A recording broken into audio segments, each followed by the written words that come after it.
चलो आ जाइए दोस्तों, अपन AIFS चैप्टर को और आगे बढ़ाते हैं और इस लेक्चर में हम पढ़ेंगे ऑडिट ऑफ इन्वेंट्रीज। क्या पढ़ने वाले हैं बताओ? Audit of inventories, right. क्या है सर? इन्वेंट्रीज के अंदर क्या क्या पढ़ना है देखते हैं। कैसे हमें इन्वेंट्री को चेक करना है, कैसे इन्वेंट्री का ऑडिट करना है। वैसे इस रिगार्डिंग देखा जाए तो आपने एक ऐसे 501 है वो भी पढ़ रखा है, पढ़ा है ना? ठीक है sir. Audit evidence specific consideration for selected items पढ़ा है ना? वहां पर काफी बातें हुई थी और आज थोड़ा और डिटेल में बातें होंगी, है ना। सबसे पहले इन्वेंट्रीज में क्या क्या आएगा, ठीक है। तो क्या क्या है सर? हेल्ड फॉर सेल, ऐसी इन्वेंट्री जो सेल के लिए रखी है in the ordinary course of business, that is finish good. दूसरा, ऐसी इन्वेंट्री जो in the process of production है फॉर सच सेल, मतलब WIP। और तीसरा, in the form of material और supplies to be consumed in the production process, ठीक है। और in the rendering of services, services देने के लिए भी हम कई बार रॉ मटेरियल या जो भी है रख सकते हैं, ठीक है। तो कुल मिलाकर देखा जाए तो इन्वेंट्री में क्या क्या आएगा? फिनिश गुड, WIP और रॉ मटेरियल, तीनों चीजें ही इन्वेंट्री में आ जाती हैं। ध्यान दीजिए, फिर से बोलो, इन्वेंट्री में तीनों टाइप की इन्वेंट्री आ जाती है, फिनिश गुड की, WIP की और रॉ मटेरियल की। आपने अगर AS2 पढ़ा है तो मुझे नहीं लगता है कि आपको समझने में दिक्कत आएगी। नहीं पढ़ा है तो अच्छा होगा कि आप पढ़ ही लो एक बार पहले, अकाउंट्स में तो वो है ही, है ना, ऐसा। अच्छा, आगे लिखा है एज पर AS2 valuation of inventories, inventories is valued at lower of cost और NRV। तो भाई इन्वेंट्री का वैल्यूएशन होता है लोअर ऑफ कॉस्ट और NRV, जो भी मतलब कॉस्ट और NRV में जो भी कम हो उस पर वैल्यू करते हैं। The basis for valuation shall be applied consistently, जो भी करोगे आप कंसिस्टेंटली आपको अप्लाई करना है। Any change in accounting policy shall have adequate disclosure and financial statement, अगर कुछ चेंज करते हो तो आपको वो डिस्क्लोज करना पड़ेगा। आपने पढ़ा है ना, फीफो, वेटेड एवरेज वगैरह मेथड्स होती हैं, जो भी आप फॉलो करोगे कंसिस्टेंसी के साथ फॉलो करना है, राइट। ठीक है, तो ये तो हो गया बेसिक, इसमें मुझे नहीं लगता कोई क्वेश्चन आएगा। बस इतनी पूरे में आपको दो बातें पता होना चाहिए कि इन्वेंट्री में तीनों तरह की इन्वेंट्रीज आ जाती हैं, प्लस इनका वैल्यूएशन कॉस्ट और NRV which ever is lower पे किया जाता है, ठीक है। जो भी करो कंसिस्टेंटली फॉलो करो, जो भी मेथड फॉलो करो कंसिस्टेंटली फॉलो करो, और अगर कोई चेंज करो तो उसको डिस्क्लोज करना पड़ता है फाइनेंशियल स्टेटमेंट में, नोट्स टू अकाउंट में, ठीक है। अब क्या है सर? शुरुआत यहां से होती है, existence of inventories as at the period end. Obviously 31 मार्च के दिन आपको इन्वेंट्रीज चेक करना है कि वो एग्जिस्ट करती थी या नहीं करती थी, ठीक है।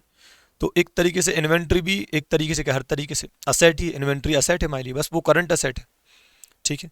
अगर PPE होता या इंटेंजिबल असेट होता, कोई भी असेट होता, है ना, स्पेशली PPE ज्यादा अच्छा एग्जाम्पल रहेगा यहाँ पर, तो उसको चेक करने के लिए सबसे बढ़िया तरीका क्या लगता है आपको? क्या बोला था मैंने?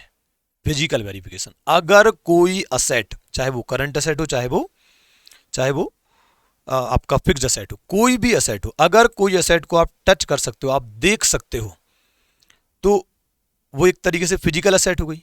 तो उसके केस में आपको क्या करना है? Physical verification. तो फिजिकल असेट के केस में क्या करना है? फिजिकल वेरिफिकेशन, चाहे वो PPE हो, चाहे इन्वेंट्री हो, चाहे वो कैश क्यों ना हो, ठीक है। तो अगर आपको इतना भी याद रह गया तो एक बात तो फॉर श्योर है कि आपको 1-2 नंबर तो आराम से मिलते हैं। क्यों? क्योंकि आप फिजिकल वेरिफिकेशन के बारे में बताना शुरू करोगे तो ऑब्वियसली आधे से ज्यादा आपका आंसर सही हो जाएगा, है ना। तो फिजिकल असेट, फिजिकल वेरिफिकेशन। अब वो फिजिकल असेट में चाहे वो तुम्हारी PPE हो, चाहे वो इन्वेंट्री हो, चाहे वो कैश हो। डन? ओके सर, डन, समझ गए। अब देखो शुरू करते हैं।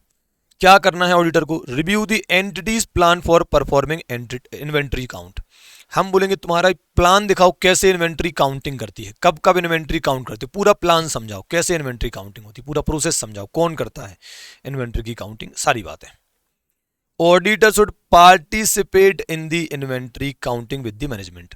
अब अपन ने पढ़ा है ऐसे 501 में, ऑडिटर को क्या करना है? अटेंड करना है, पार्टिसिपेट करना है काउंटिंग में। खुद जाके काउंटिंग करने का नहीं बोल रहे हैं, वहां जाकर अटेंड करना है। इन्वेंट्री काउंटिंग करेंगे मैनेजमेंट के लोग, आपको वहां खड़े होकर ऑब्जर्व करना है।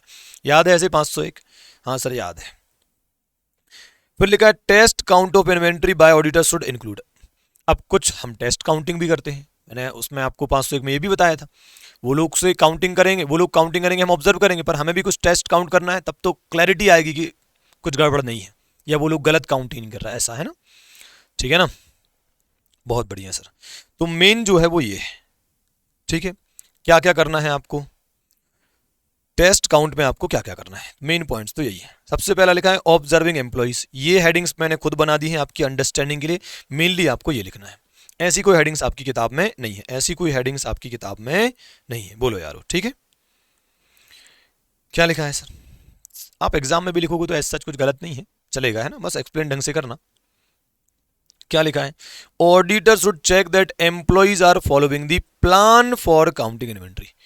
मैनेजमेंट ने जो हमें प्लान दिखाया था ना कि हम ऐसे काउंटिंग करते, ये काउंटिंग करते, दुनिया भर की बड़ी बड़ी बातें हम देखेंगे उसको फॉलो भी करते कि नहीं करते। तो हम उन एम्प्लॉइज को जो काउंटिंग कर रहे हैं, हम ऑब्जर्व करेंगे कि क्या वो एम्प्लॉइज प्लान जो बनाया है इन्वेंट्री काउंटिंग के लिए उसे फॉलो कर रहे हैं या नहीं कर रहे हैं, ठीक है।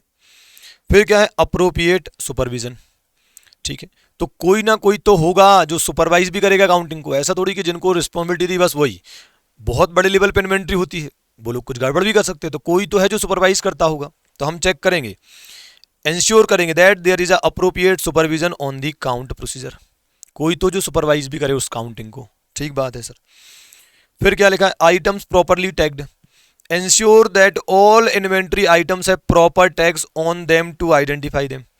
भाई इतनी सारी इन्वेंट्रीज होती हैं तो कैसे आइडेंटिफाई करेंगे, एक जैसी भी होती हैं बहुत सारी, तो उन पर टैग लगा दिया जाता है, उस टैग पर उस आइटम की जानकारी लिखी होती है, उसकी क्वांटिटी और अदर चीज़ों की, उसका डिस्क्रिप्शन ऑफ इन्वेंट्री हो सकता है, वो सब चीज़ें उस पर लिखी होती हैं। तो अपन को चेक करना है कि जितनी भी आइटम्स हैं इन्वेंट्री, क्या पर उन पर प्रॉपर टैग्स हैं, टैग्स नहीं tags, tags and summary sheets. अब क्या होता है टैग्स पे जो क्वांटिटी या जो भी इंफॉर्मेशन लिखी होती है उस सब के हिसाब से एक समरी शीट बनती है, टैग्स के हिसाब से समरी शीट बनती है, तो टैग्स का total kind of summary sheet में आ जाता है। तो क्या लिखा है ensure that tags and summary sheets are controlled and reconciled, अगर उनमें डिफरेंस आए तो उसका रिकनसाइल मतलब रिकनसिलेशन बनना चाहिए, और जो गड़बड़ है उसको ठीक करना चाहिए कि क्यों दोनों में गैप आ रहा है। भाई समरी शीट मतलब टैग्स का ही टोटल है यहाँ पर, है ना, ठीक है। कंट्रोल्ड मतलब प्रॉपर तरीके से उनको अप टू डेट रखा जा रहा है, काइंड ऑफ अपन बोल सकते हैं। नहीं तो क्या होगा टैग्स लगे हैं वो अप टू डेट ही नहीं है, उनमें चीज़ें प्रॉपर ही नहीं है, ऐसा कुछ है ना, ठीक है। तो ये दोनों पॉइंट तो हो गए टैग्स वाले ही, है ना। फिर क्या है reconciliation, auditor should compare the counted item, जो काउंटिंग करी है फिजिकली आपने जो काउंटिंग करी, तो काउंटेड आइटम को कंपेयर करना है किससे बताओ, with the tax and summary sheet. Tax में भी क्वांटिटी लिखी है, समरी शीट में भी क्वांटिटी लिखी है, सब आपस में मैच होना चाहिए, जो मैंने काउंटिंग करी है, जो टैक्स में लिखा है और जो समरी शीट में, सब एक आपस में मैच होना चाहिए, ठीक है। कंपेयर करते हैं, अगर कोई डिफरेंस दिखे तो auditor should note them and discuss with the client. बहुत बढ़िया, ओहो ये तीनों पॉइंट में ही टैग आ रहा है, आइटम्स पे टैग प्रॉपर होना चाहिए, टैग्स का टोटल और समरी शीट्स मैच होना चाहिए, और टैग्स समरी शीट्स और काउंटेड आइटम तीनों आपस में मैच होना चाहिए। ये तीनों पॉइंट आपके होगा, ओहो सर कितना बढ़िया काम हो गया सर, ये तो हम भूल ही नहीं सकते अब, बोलो यारो। और कितनी बढ़िया बात मैंने आपको बता दी है बेटा, कितनी इजीली आप मार्क्स निकाल सकते हो। अगर कोई फिजिकल असेट है तो भैया फिजिकल वेरिफिकेशन तो होगा, और फिजिकल वेरिफिकेशन के बारे में आपने 501 में पढ़ा ही है, और जितना आता है सब बोलना शुरू करो, सही ही निकलना है, गलत होने का प्रश्न नहीं उठता बेटा, क्यों हर चीज को रटना है, ठीक है ना। फिर क्या लिखा है cut off testing, auditor should look at the last few receiving end shipping documents, ठीक है। कट ऑफ टेस्टिंग मतलब 31 मार्च के पहले और बाद की चीज़ों को चेक करना। तो आपको क्या करना है 31 मार्च के आसपास की जितना भी चीज़ें आई हैं या गई हैं उससे रिलेटेड जो भी डॉक्यूमेंट है वो हम चेक कर सकते हैं, ठीक है, before the end of the period to ensure everything is accounted for. 31 मार्च के पहले कि रिसीव जो हुआ है गुड्स वो और जो गया है वो सब की डिटेल ले लो, उससे आप एक अंदाजा लगा सकते हो कि हर चीज प्रॉपरली अकाउंट फॉर हुई है कि नहीं हुई। क्यों ऐसा, क्यों सर, क्योंकि सोचो बेटा आप रिकॉर्ड्स से इन्वेंट्री को टैली कर रहे हो, मतलब रिकॉर्ड्स में क्या लिखा है कि कितनी इन्वेंट्री है और एक्चुअल में कितनी इन्वेंट्री फिजिकली आप टैली कर रहे हो। सोचो बेटा अगर रिकॉर्ड्स ही गलत हो, आप गलत चीज से फिजिकल इन्वेंट्री को मैच करोगे तो वो तो गलत ही आना है ना। तो रिकॉर्ड्स बराबर है कि नहीं ये कैसे पता चलेगा, आप लास्ट में जो रिसीव हुआ है माल और जो गया है, रिसीव हुआ है मतलब परचेस हुई होगी और शिप हुआ है बाहर गया है मतलब सेल हुई होगी। अगर वो आप कुछ एंट्रीज चेक कर लोगे तो आपको पता चल जाएगा कि हर चीज की अकाउंटिंग बराबर हुई है, तो मतलब रिकॉर्ड सही है, राइट ना। तो कट ऑफ टेस्टिंग ये पॉइंट अगर आपने लिख दिया ना, सच में आपकी कॉपी खड़े होकर चेक होगी, ठीक है ना। फिर क्या लिखा है, स्टेइंग अलर्ट, ऑडिटर को अलर्ट रहना हो भैया, ये तो कभी भूल ही मत जाना, स्पेशल मुझे तो बहुत पसंद है पॉइंट, अलर्ट रहना है फॉर एम्प्टी बॉक्सेस, मस्त बढ़िया पैकिंग करके रखिए, मैं आपको गिफ्ट दे दूं बढ़िया एकदम मस्त, ऐसे पैक दिख रहा है कि मजा आ जाए आपको देखकर, और देखा अंदर तो कुछ रखा ही नहीं, खाली बॉक्स में आपको पैक करके दे देता हूं ऐसा।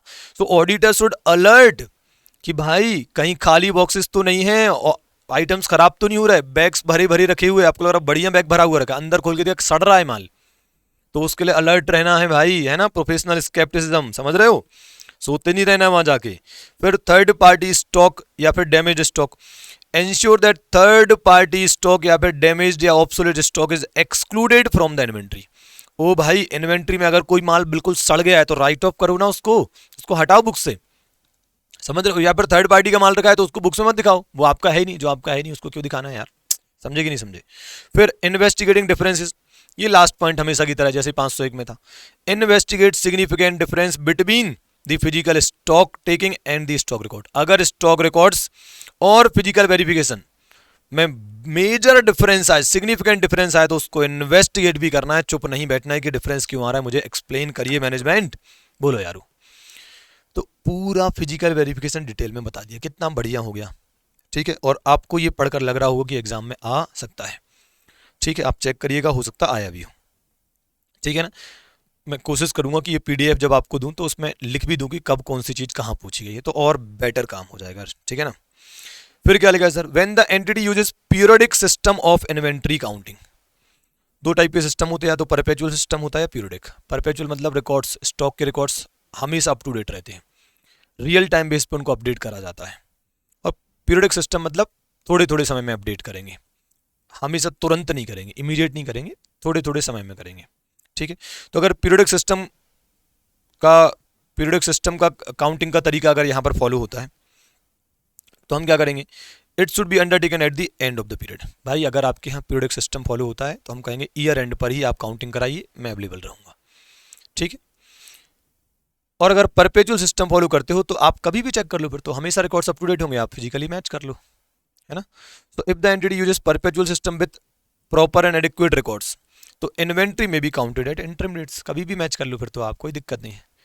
पर अगर थोड़े थोड़े समय में ही काउंट करते हैं, वो रिकॉर्ड्स को अपडेट थोड़े थोड़े समय में करते हैं, ऐसा वाला सिस्टम फॉलो करते हैं, तो यार रिकॉर्ड्स अप टू डेट ही नहीं हो, आप फिजिकल इन्वेंट्री से मैच करोगे तो भाई रिकॉर्ड्स ही अप टू डेट नहीं है, तो फिर ईयर एंड तक रिकॉर्ड्स अपडेट करो और फिर फिजिकल वेरिफिकेशन कर लो, बढ़िया काम हो जाएगा। फिर क्या लिखा है, कंफर्म और investigate any inventory lying with a third party, ठीक है सर, इन्वेस्टिगेट करो जो थर्ड पार्टी के पास स्टॉक रखा है, वो अपना स्टॉक थर्ड पार्टी के पास रखा है भाई, है ना, तो कंफर्मेशन लेंगे ना, जब भी कोई थर्ड पार्टी इन्वॉल्व होती तो हम क्या करते हैं, एक्सटर्नल कंफर्मेशन, है ना। तो कंफर्म और investigate any inventory lying with a third party, specifically relevant for cases where the entity gets job work done, ठीक है, जॉब वर्क का काम कराते हो, आप कुछ बनाते हो और उसका कुछ जॉब वर्क आप किसी और से करवाते हो, तो उसको इन्वेंट्री देकर रखी होगी ना आपने, है ना, तो वो होती है कि जो थर्ड पार्टी के पास अपनी इन्वेंट्री रखी है, तो थर्ड पार्टी से कंफर्मेशन ले लेंगे अपन, है ना, ठीक है सर, बहुत बढ़िया। एग्जिस्टेंस खत्म हुआ, लिख पाओगे आप, मुझे उम्मीद है कि अगर हमें किसी फिजिकल असेट का एग्जिस्टेंस चेक करना है तो हमें फिजिकल वेरिफिकेशन के बारे में बहुत सारी बातें लिखना है, ठीक है। अब क्या है सर, कंप्लीटनेस चेक करना है, कहीं कोई इन्वेंट्री लिखने से तो नहीं छूट गई। कंप्लीटनेस में क्या लिखा जाता है ये सुनिएगा ध्यान से, only the inventories held by the entity have been recorded in the financial statement, भाई जो तुम्हारी इन्वेंट्री है केवल उसको ही इंक्लूड करना, किसी और की इन्वेंट्री इंक्लूड मत कर लेना।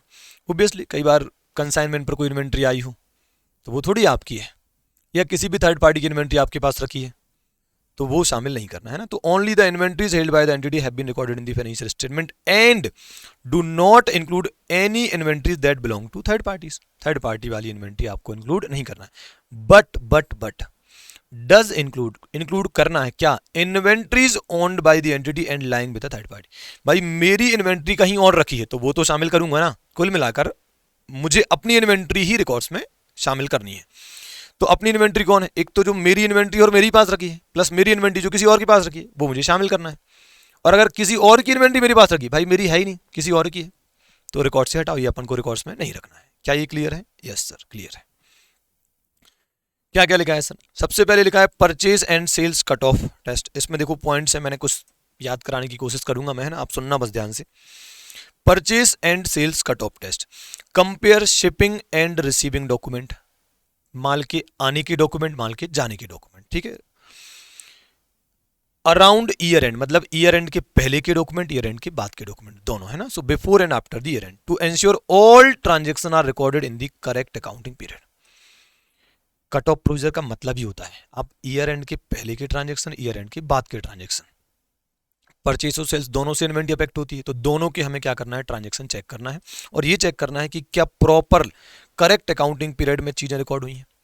ऐसा तो नहीं कि इस साल के ट्रांजेक्शन अगले साल के ट्रांजेक्शन इस साल रिकॉर्ड कर रहे हो, तो फिर तो इन्वेंट्री में गड़बड़ आनी है, रिकॉर्ड्स में गड़बड़ आनी ही है। भाई इस साल की सेल्स आप अगले साल रिकॉर्ड्स करोगे तो इस साल की इन्वेंट्री बढ़ी हुई नहीं दिखेगी, क्योंकि इन्वेंट्री तो गई है पर आप अगले साल दिखा रहे हो, तो रिकॉर्ड्स गलत मेंटेन हो गए ना। इन्वेंट्री इस साल गई है, तुम अगले साल गई हुई दिखा रहे हो, तो इस साल तो इन्फ्लेट हो गई ना, इन्वेंट्री बढ़ गई मतलब, है ना, ऐसा। ठीक बात है। तो बेसिकली देखा जाए तो कंप्लीटनेस में अपन दोनों चीज़ें ही कवर कर लेते हैं कि कोई चीज़ ज़्यादा तो नहीं दिखाई और कोई चीज़ कम तो नहीं दिखाई, ना तो ओवर स्टेटेड है चीज़ें, ना ही अंडर स्टेटेड है, उतनी ही है जितनी होनी चाहिए। कभी भी कंप्लीटनेस वर्ड बोलते हैं ना तो अपन उसको नॉर्मली क्या बोलते हैं, नॉर्मली अपन ऐसे बोलते हैं कि सब कुछ जो इंक्लूड किया जाना चाहिए वो इंक्लूड है कि नहीं। जैसे आप अजर्सन पढ़ते हो तो आप क्या बोलते हो कि सारे ट्रांजेक्शन्स जो रिकॉर्ड होने चाहिए वो रिकॉर्ड हो गए कि नहीं हो, आप ऐसा बोलते हो। मैं एक और बात आपको बता रहा हूँ, कंप्लीटनेस को किस एंगल से देखा जाता है कि ना तो चीज़ें एक्स्ट्रा दिखाई हैं और ना ही चीज़ें कम दिखाई हैं, है ना। एक्स्ट्रा दिखाओगे तो भी गलत माना जाएगा, कंप्लीटनेस से ओवर कंप्लीट, मतलब एक तरीके से कंप्लीट के ऊपर जा रहे हो आप, ज़्यादा दिखा रहे हो तो भी गलत है, और जितना दिखाना चाहिए उससे कम दिखा रहे हो तो भी गलत है। दोनों ही कंप्लीटनेस पर अटैक करते हैं, ठीक है। देखो क्या लिखा है आगे। तो सबसे पहले purchase and sales cut off test लगाना है, ठीक है। दूसरा क्या है, एनालिटिकल प्रोसीजर लगाना है, ठीक है। कंप्लीटनेस चेक करने में हमेशा आप एनालिटिकल प्रोसीजर लगा सकते हो। आप और भी पहले जो चीज़ें मैंने पढ़ाई हैं आप उनको देखिएगा, आपको समझ आएगा कि एनालिटिकल प्रोसीजर कंप्लीटनेस को चेक करने बार बार लिखा जाता है, तो एक पॉइंट तो कॉमन हम रख ही सकते हैं, ठीक है। इस बात को कहीं लिख लोगे तो और बढ़िया रहेगा, ठीक है। परफॉर्म एनालिटिकल प्रोसीजर मतलब कंपैरिजन करो with industry averages, budgets, prior period, trend analysis, जो भी है यही सब चीज़ें आती है, रेशियोज देखना, ट्रेंड्स देखना, कंपेयर करना, ये सब आता है एनालिटिकल प्रोसीजर में। तो परफॉर्म एनालिटिकल प्रोसीजर, अब करना क्या है, क्या क्या करना है, इन्वेंट्री टर्नओवर रेशियो देख लो आप, एक तो आप ये देख सकते हो, क्योंकि अगर इन्वेंट्री टर्नओवर रेशियो किसी का कम है, मतलब इन्वेंट्री पड़ी रहती है, अगर धीरे धीरे फ्लो है, उसका फ्लो कम है, इन्वेंट्री टर्नओवर रेशियो ज़्यादा होना मतलब जल्दी जल्दी इन्वेंट्री फ्लो हो रही है, आती है और चली जाती है, आती है और चली जाती है, और इन्वेंट्री टर्नओवर रेशियो का मतलब है स्लो मूविंग स्टॉक है, रखा रहता है, बार बार आकर कहीं जाता ही नहीं, पड़ा रहता है, ऐसा कुछ। तो इससे भी हमें बहुत आइडिया मिलेगा। अब इन्वेंट्री टर्नओवर रेशियो अगर किसी का कम है तो ऑब्वियसली इन्वेंट्री ज़्यादा दिखनी चाहिए फिर तो, और अगर ज़्यादा रेशियो है तो मतलब इन्वेंट्री कम दिखनी चाहिए, ऐसा नॉर्मली तो अपन बोल सकते हैं। तो अलग अलग जहाँ जहाँ से जो लिंक बन सकती है आप चेक कर सकते हो, तो आप एक इन्वेंट्री टर्नओवर रेशियो का अलग अलग एंगल से यूज़ कर सकते हो। आप वर्टिकल एनालिसिस कर सकते हो, बैलेंस शीट के आइटम का बैलेंस शीट के आइटम से आप कर लो, कैसे, इन्वेंट्री का टोटल एसेट से, टोटल एसेट में इन्वेंट्री लास्ट ईयर कितना था, इस बार टोटल एसेट में इन्वेंट्री कितना है, आप ऐसा एनालिसिस कर सकते हो। कंपेयर बजटरी एक्सपेक्टेशन, बजट को एक्चुअल से कंपेयर कर सकते हो। तो तीन शब्द यूज करे हैं इन्होंने। एनालिटिकल प्रोसीजर में क्या क्या बोला है, आप इन्वेंट्री टर्नओवर रेशियो देख सकते हैं, कंप्यूट कर सकते हैं, आप वर्टिकल एनालिसिस कर सकते हैं इन्वेंट्री का टोटल एसेट से रेशियो, आप बजट से एक्चुअल को कंपेयर कर सकते हो, बजट के हिसाब से इन्वेंट्री क्या होनी थी और क्या एक्चुअल में मेंटेन है या क्या एक्चुअल में दिखी है ना। अब एनालिटिकल प्रोसीजर आया तो साथ में क्या आ जाएगा, नॉन फाइनेंशियल इन्फॉर्मेशन आती है ना, तो कहीं ना कहीं इन दोनों में कुछ सिमिलरिटी दिखी तो ये दोनों को मैंने साथ में रख दिया। ठीक है सर, बहुत बढ़िया। नॉन फाइनेंशियल इन्फॉर्मेशन मतलब examine non financial information related to inventory, जैसे कि इन्वेंट्री का वेट या क्वांटिटी, है ना, तो वो सब चीज़ें भी हम चेक कर सकते हैं। जैसे होता है ना कि सेल्स आप चेक कर रहे हो, तो सेल्स में आप अदर तरीके तो हैं ही, सेल्स के बिल चेक करना, ये वो तो है ही। आप सेल्स में नॉन फाइनेंशियल क्या होता है, सेल्स की यूनिट सोल्ड क्या है, नॉन फाइनेंशियल इन्फॉर्मेशन। भाई फाइनेंशियल का मतलब तो रुपीज़ वाली इन्फॉर्मेशन, नॉन फाइनेंशियल मतलब अदर देन रुपीज़। तो आप अगर आप देख लो कि यार यूनिट सोल्ड कम है तो ऑब्वियसली टोटल सेल नॉर्मली तो कम ही होना चाहिए, और अगर यूनिट सोल्ड ज़्यादा है तो टोटल सेल्स भी नॉर्मली ज़्यादा होना चाहिए, है ना। तो ऐसी नॉन फाइनेंशियल इन्फॉर्मेशन हम क्या करेंगे, इन्वेंट्री में भी देख लेंगे। अब देखो ये पॉइंट है पूरे रिकंसिलेशन से रिलेटेड। कैसे रिकंसिलेशन, आप फिजिकल इन्वेंट्री अमाउंट, फिजिकली जो इन्वेंट्री दिखी उसका जो अमाउंट बनता है उसको आप परपेचुअल रिकॉर्ड से मैच करेंगे। ऑब्वियसली रिकॉर्ड से मैच तो होना चाहिए यार, ठीक है। फिर उसी फिजिकल काउंट को आप जनरल लेजर से मैच करेंगे। अरे लेजर से तो मैच होना चाहिए ना, पहले ये परपेचुअल रिकॉर्ड्स बनते हैं फिर लेजर्स बनते हैं, ऐसा समझ लो आप, है ना। तो परपेचुअल रिकॉर्ड स्पेसिफिकली इन्वेंट्री का रिकॉर्ड है, फिर लेजर्स बनते हैं और फिर आगे सो ऑन, है ना। मतलब ऐसे ट्रायल बैलेंस फाइनेंशियल स्टेटमेंट ऐसा सीक्वेंस चलता रहता है। तो पहली बात तो physical inventory count perpetual record से मैच होना चाहिए, फिर फिजिकल काउंट आपके जनरल लेजर से मैच होना चाहिए, ठीक है। फिर अच्छा इन सबका रिकंसिलेशन बनाना है, अगर डिफरेंस आ रहा है तो डिफरेंस क्यों आ रहा है ना। और reconcile inventories which belong to the client but are held with the third parties. अगर थर्ड पार्टी के पास स्टॉक रखा है तो क्या करना है, उसको भी रिकंसाइल करना है। थर्ड पार्टी में कौन हो सकता है, ट्रांसपोर्टर हो सकते हैं, वेयर हाउस हो सकते हैं, पोर्ट अथॉरिटीज हो सकती हैं। ऐसा हो सकता है ना कि यार आपने दिखाया है, जैसे मैंने बोला कि यार मेरी राम के पास 50,000 रुपये की इन्वेंट्री रखी है, ठीक है। हो सकता है राम ने दिखा रखा होगी 40,000 की रखी है, ऐसा हो सकता है ना। जैसे बैंक के केस में होता है, हो सकता है हमने इन्वेंट्री वहाँ भेज दी हो तो हमने लिख लिया कि हमारी राम के पास 50,000 की इन्वेंट्री है, 40 पहले से 10 की मैंने अभी भेजी है, लेकिन राम के पास अभी तक वो पहुंची नहीं है, तो राम ने 40,000 ही दिखा रखी है। तो जैसा बैंक में होता है ना, उसी टाइप का यहाँ भी हो सकता है। तो हम रिकंसाइल करेंगे डिफरेंस क्यों आ रहा है, जेन्युइन रीजन हुआ तो ठीक है, नहीं तो फिर हम इन्वेस्टिगेट करेंगे। 3 रिकंसिलेशन सर, 3 रिकंसिलेशन हो गए सर, कौन कौन से बताओ। फिजिकल इन्वेंट्री अमाउंट मैच होना चाहिए परपेचुअल रिकॉर्ड से, फिर फिजिकल इन्वेंट्री अमाउंट्स मैच होना चाहिए जनरल लेजर कंट्रोल अकाउंट से, ठीक है। और थर्ड पार्टी का जो बैलेंस है, मतलब अपना स्टॉक थर्ड पार्टी के पास रखा है, उसको भी मैच होना चाहिए। बोलो यार, उसको भी रिकंसाइल करना है कि अपनी बुक्स में क्या दिख रहा है और थर्ड पार्टी के पास क्या दिख रहा है, ठीक है। तो एक तरीके से बैलेंस ऑफ इन्वेंट्री एज पर आर रिकॉर्ड्स और प्लस इन्वेंट्री का जो रिकॉर्ड है या इन्वेंट्री का जो भी अमाउंट है as shown by the third party, ठीक है, वो हो जाएगा। एक और क्या लिखा है, goods received on consignment. Consignment पर कोई गुड्स आया है तो उसको प्रॉपरली सेग्रीगेट करना है from other items of inventory. ये तो अलग ही पॉइंट हो गया, इसको अपन अलग करके रखेंगे, ठीक है। वो तो थर्ड पार्टी यहाँ पर आया है ना, इसलिए मैंने ये लिख दिया होगी। इससे कहीं ना कहीं ये भी आपको याद आ सकता है, थर्ड पार्टी मतलब क्या, कंसाइनमेंट पर भेजा है आया है तो भी थर्ड पार्टी कहीं ना कहीं इन्वॉल्व हो जाती है। तो अगर गुड्स रिसीव हुआ है आपके पास कंसाइनमेंट बेसिस पर, तो उसको अलग करके दिखाना है, भाई वो आपका है ही नहीं ना, ठीक है। क्या ये समझ में आया। रिकंसिलेशन के अगर 3 पॉइंट याद रख लिए बेटा, 3 का तो क्वेश्चन ही आता है।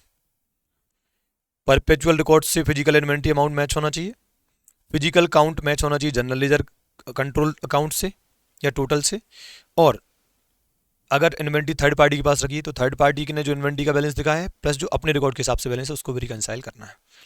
एक एनालिटिकल प्रोसीजर का था और एनालिटिकल प्रोसीजर से नॉन फाइनेंशियल इन्फॉर्मेशन का था। अगर ये इतने भी याद रह जाए 5 तो मजा आ जाएगा सर, काम हो जाएगा।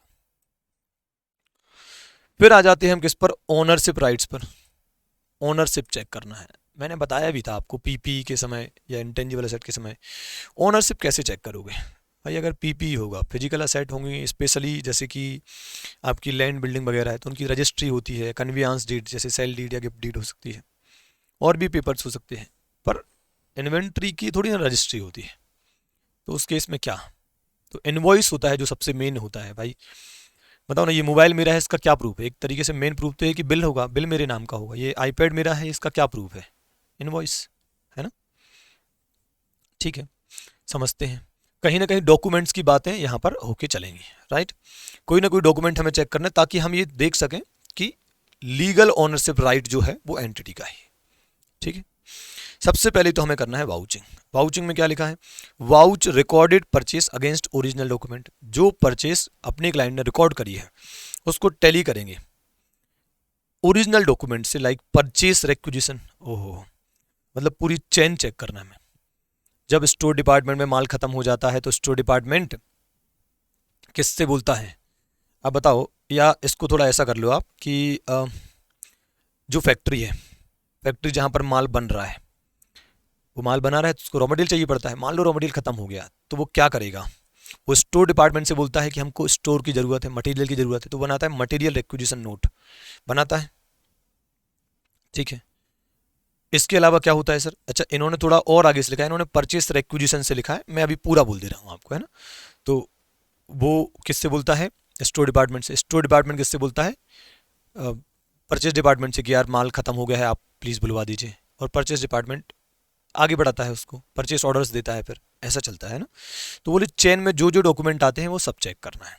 तो परचेस रिक्विजिशन परचेस डिपार्टमेंट ने बनाया होगा कि माल परचेस करना है ऐसा।